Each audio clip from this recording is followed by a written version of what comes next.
Okay, kale tukwaniza mu kanyomero ntambuza ya byabulamu bw'oba ofuluma olunaku olwalo kaweethe engeri gye kakyuseemu tebera kufunya kakawa mpologoma kali ku dduuka we likuli okumpi erikati kannabatuuka gamba edduuka akanoonyi kuba abasuubuzi bo bakasaplayinga gwe omusuubuzi akeetaaze jja ku kizimbe kya Muganzirwazi ogenda kuba okeefunira kakawa mpologoma naffe mwe terimba be bakaleese katale eri gye twasookedde njogeddeko ku mass vaccination phase 2 eya yellow fever. Yellow fever nno gwe kati akyebuuza gwe musujja gw'enkaka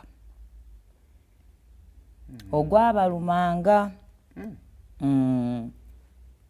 olumiddwa n'endwadde mwetera oludde sigambye ogwatuluma ngambye ogwabalumanga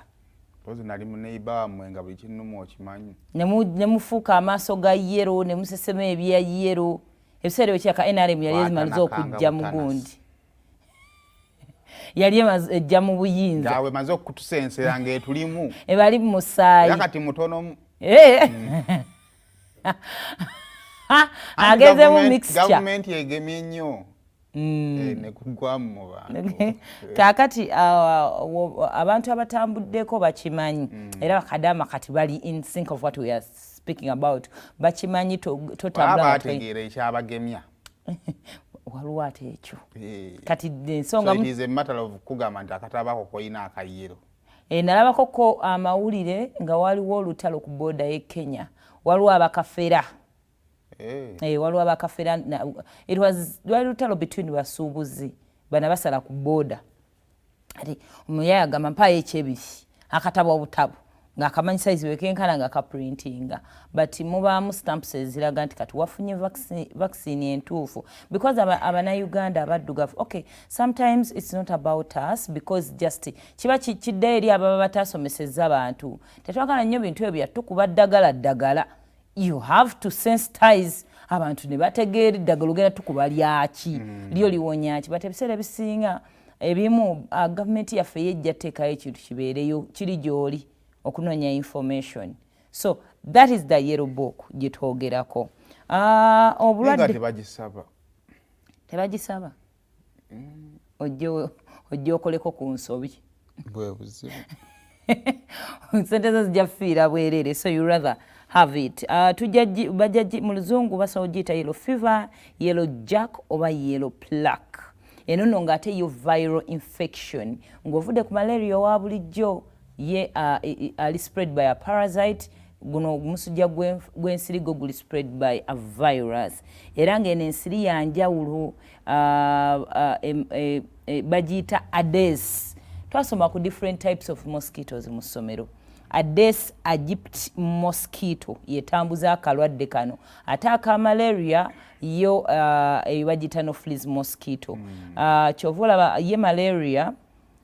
bw'oba oyagala okumanyako ka difference akatono eno ensiri eno etambuza omusujja gw'enkaka ebeera eri nnyo mu tropical areas and subtropical areas era ojjasanga nga mu Africa kuba tuyina tropicals mpitirivu nnyo we wasinga okubeera ensiri zino then ne South America research alaga mu New York tosaasanga muntu alina bulwadde obwo because tebalina any tropics now omusujja guno bwe gukwata kwolabira ate n'ekirala tosobola gufuna ku muntu tyoli tyoli agulina nawe gukwate singa mbeera nago ensiri n'ennuma wegutwe guli spread nawe nekuluma teguva muhaaga teguva nti oli omuhaagiza and all that so enjawulo endala gy'osobola okumanyako first of all ensiri za njawulo ze spreading then malaria tali vaccinated naye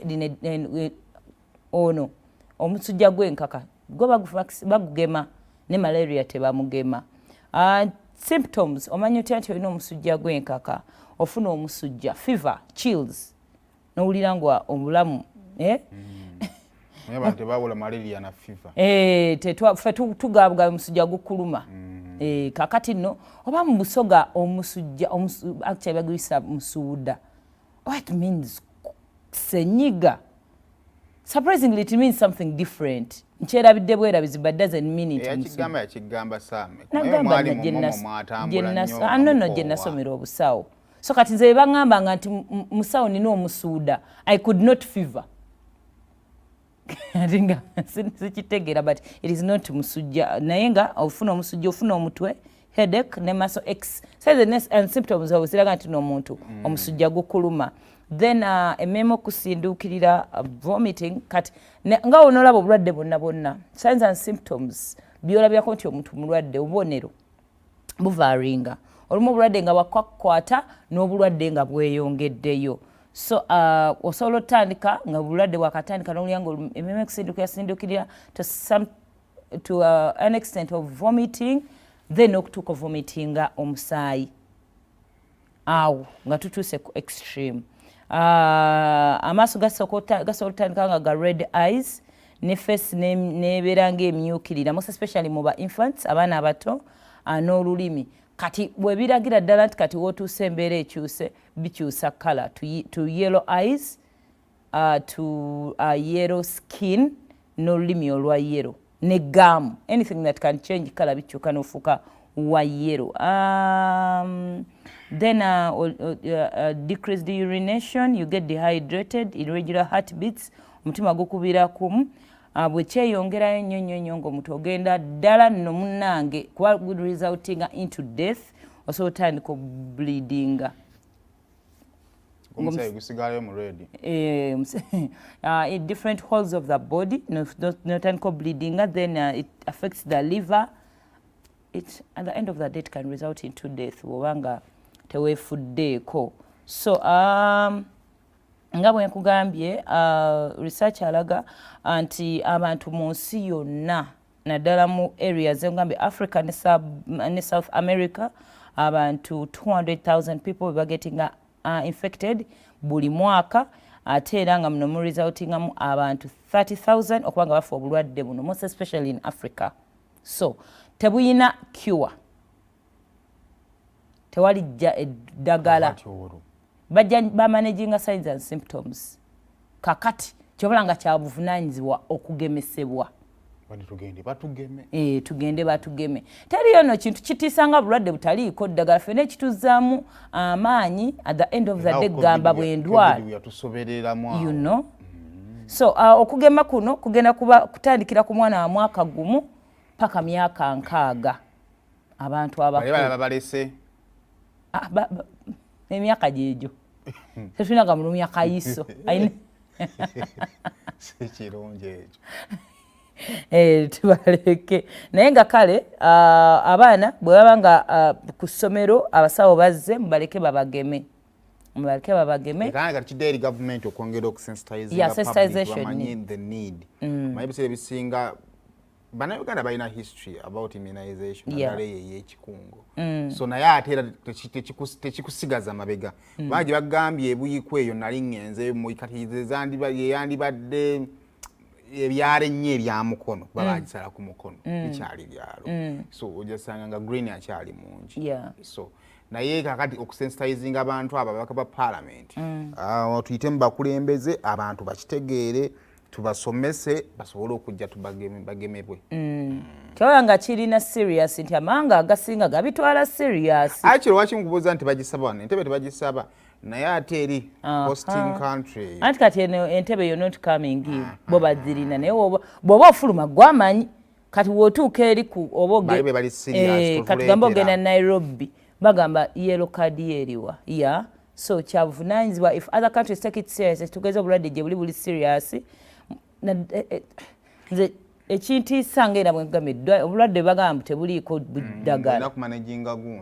signs and symptoms ekitegeeza ogenda bbeeraawo kasinga ozankiwa nga immune yo nnafu eri abaana abato ng'okuzeekuzeemu olumu olimu obulwadde bwo so bw'oba ng'ogenda travelinga wadde ensigo gy'ova tebuliiyo naye kakati njogera na bannayuganda wano tubulina you vaccinate mugende babageme information ngeno goyinza okuba nga bayinza ogamba tetumanyi we bali tetulina we bagenda tuka bona we traveling bajja kusaba emitwalo 10 that is the list that I know zebasaba private hospitals ayala se buli ddwaliro nti weebuli waliwo amalwaliro agali recommended okuwa yo vaccine so weebereremu buuliriza manyayo we bagemera ogende bakugeme efunye kayiro kadi byabwereere kale ati ebyekikungo ogenda we bakugeme exactly genda bakugeme